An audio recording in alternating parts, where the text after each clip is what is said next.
반려견이 암에 걸렸다. 정말 생각만 해도 가슴이 철렁 내려앉죠. 보통은 암세포를 어떻게 없앨까? 이 생각에만 매달리게 되는데요. 근데요, 사실 진짜 중요한 싸움은 다른 곳에서 벌어지고 있을 수 있습니다. 오늘은 바로 그 숨겨진 전쟁터, 아이들의 소화기 건강에 대해 한번 제대로 파헤쳐 보겠습니다. 자, 이 질문을 한번 보세요. 반려견이 암에 걸렸을 때 진짜 뭐가 더 걱정되세요? 아마 많은 분들이 고개를 끄덕 계실 거예요. 암이라는 단어 자체도 너무 무서운데 막상 치료에 들어가면요, 우리를 더 지치고 힘들게 만드는 게 따로 있거든요. 그게 뭐냐면요, 바로 이 항암 치료의 부작용이에요. 특히 구토나 설사 같은 거요. 솔직히 종양은 눈에 보이지 않지만 아이가 매일같이 토하고 설사하는 모습을 보면 이건 정말 하루하루가 전쟁이거든요. 보호자님들 마음은 정말 찢어지죠. 자, 그래서 이제부터가 진짜 중요한 이야기입니다. 이 구토나 설사가 그냥 어쩔 수 없는 부작용이 아니라는 거예요. 이게 사실은 전체 치료가 성공할지 실패할지를 가르는 아주 결정적인 신호가 될 수 있거든요. 왜 그런지 한번 들여다볼까요? 그러니까 단순히 증상만 보는 게 아니라 왜 이런 문제가 생길까 그 뿌리를 파고드는 관점에서 보면요, 이 소화기 문제는 그냥 참고 넘길 일이 아니에요. 오히려 이걸 해결하지 못하면 계획했던 항암 치료를 끝까지 다 받지 못하게 되는, 그러니까 치료를 중간에 멈춰야 할 수도 있는 그런 엄청난 장애물이 되는 겁니다. 치료를 계속 할지 말지를 결정하는 핵심 열쇠라고 할 수 있죠. 그럼 병원에서는 보통 어떻게 할까요? 당연히 약을 쓰겠죠. 구토하면 항구토제, 설사하면 지사제. 이게 표준적인 방법인데 과연 이게 진짜 해결책일까요? 우리가 한번 따져봐야 합니다. 어쩌면 진짜 중요한 문제를 그냥 덮어두고 있는 걸지도 몰라요. 여기 이 문장이 정말 핵심을 딱 짚어내고 있어요. 치료제가 아니라 가리개다. 이게 무슨 뜻이냐면요, 우리가 흔히 쓰는 항구토제나 지사제는 항암제 때문에 망가진 장을 고쳐주는 약이 아니라는 거예요. 그냥 지금 당장 불편한 증상만 안 보이게 잠시 덮어주는, 말 그대로 가리개 역할만 한다는 거죠. 이 둘의 차이가 정말 중요합니다. 보세요. 한쪽은 그냥 기능만 조절해요. 구토하려는 신경신호를 막거나 장 움직임을 억지로 멈추게 하는 거죠. 증상만 억누르는 거예요. 하지만 진짜 필요한 건 뭐죠? 항암제 때문에 무너져버린 장내벽, 그 벽돌 자체를 다시 쌓아 올리는 구조 재생입니다. 근데 일반적인 약들은 이걸 못한다는 거예요. 절대요. 그래서 이제 설사 넘쳤네, 다행이다 하고 안심하면 큰일 나는 거예요. 이건 마치 겉으로만 멀쩡해 보이는 것과 같아요.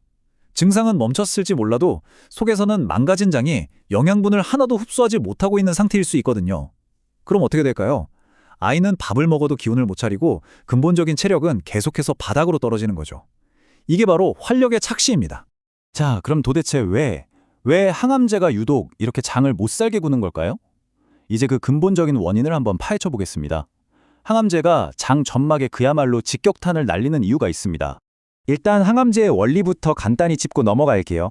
다들 아시겠지만 항암제는 기본적으로 빨리 자라나는 세포, 즉 빨리 분열하는 세포를 공격하도록 만들어졌어요. 암세포의 가장 큰 특징이 바로 그거니까요. 자, 그런데 문제가 있습니다. 우리 몸에서 암세포만큼, 아니 어쩌면 그보다 더 빨리 분열하고 재생되는 정상세포가 있다는 사실 알고 계셨나요? 바로 장내벽세포입니다. 항암제 입장에서는 이게 암세포인지 정상 장세포인지 구분을 못하는 거예요. 그래서 암세포 잡으려다가 애꿎은 장세포까지 무차별적으로 공격하게 되는 거죠. 이게 비극의 시작입니다.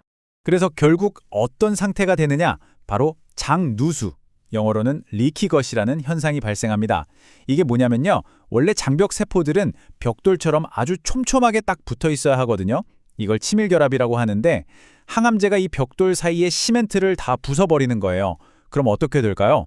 벽에 틈이 생기고 구멍이 숭숭 뚫리게 되는 거죠. 이 장누수가 왜 무섭냐면 이게 한번 시작되면 연쇄적으로 끔찍한 일들이 일어나기 때문이에요. 자, 상상해보세요. 1단계, 항암제가 장벽세포를 파괴합니다. 2단계, 세포들 사이에 틈이 벌어지죠. 그럼 3단계, 그 틈으로 원래는 장 안에만 있어야 할 세균이나 독소 같은 나쁜 물질들이 혈관 속으로 마구 새어 들어갑니다. 마지막 4단계, 우리 몸은 깜짝 놀라서 비상사태를 선포하겠죠. 온몸에 염증 반응을 일으키는 거예요. 암이랑 싸우기도 벅찬데 이제는 온몸에 퍼진 염증과도 싸워야 하는 정말 최악의 상황이 되는 겁니다. 와, 정말 듣기만 해도 심각하죠. 그럼 방법이 없는 걸까요? 아닙니다. 이제부터가 희망적인 이야기, 바로 해결책에 대한 이야기입니다. 지금까지가 수비였다면 이제부터는 공격으로 전환하는 거예요. 장 건강을 되찾기 위한 아주 적극적인 전략이죠. 해결책의 핵심은 바로 타이밍에 있습니다. 이미 장이 다 망가진 다음에 아이고 어떡하지 하고 수습하는 게 아니에요. 그건 너무 늦습니다. 진짜 중요한 건 항암 치료를 하는 동시에 바로 그 순간에 장이 스스로를 지키고 또 무너진 곳을 바로바로 복구할 수 있도록 도와주는 거예요. 이게 바로 기능의학적 접근의 핵심입니다. 이 장벽 재건 전력은 크게 세 가지 기둥으로 되어 있어요. 아주 간단합니다. 첫째, 선제적 보호.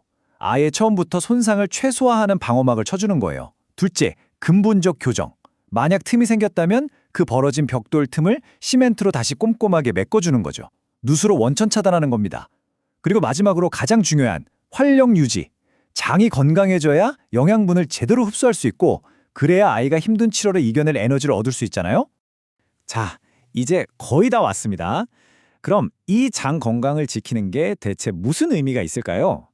이걸 우리가 아이들에게 바라는 궁극적인 목표와 한번 연결해서 생각해 볼게요. 오늘 이야기의 결론을 이 한 문장으로 요약할 수 있을 것 같아요. 장은 항암 치료의 전진기지다. 생각해 보세요. 전쟁에서 이기려면 보급품을 받고 군사들이 쉬는 최전방 기지가 튼튼해야 하잖아요. 그 기지가 무너지면 아무리 좋은 무기가 있어도 전쟁에서 지는 겁니다. 항암 치료도 똑같아요. 장이 무너지면 그 싸움은 이길 수가 없습니다. 그래서 우리는 치료 성공의 의미를 다시 생각해야 합니다. 단순히 CT 찍어서 종양 크기가 좀 줄었다고 해서 성공한 걸까요? 아니죠. 진짜 성공은요, 이 모든 고통스러운 치료가 다 끝난 뒤에 우리 아이가 예전처럼 건강하고 행복하게 우리 곁에서 꼬리침에 웃어주는 것, 그 아이의 삶의 질을 되찾아주는 것, 그게 진짜 승리 아닐까요? 마지막으로 이 질문을 여러분께 던져봅니다. 정말로 종양 크기를 줄이는 것만이 성공의 유일한 잣대일까요? 오늘 우리가 함께 나눈 이야기들을 떠올려 보세요. 우리 아이를 위한 진정한 치료란 과연 무엇인지 한 번쯤 깊이 생각해 보는 계기가 되었으면 좋겠습니다.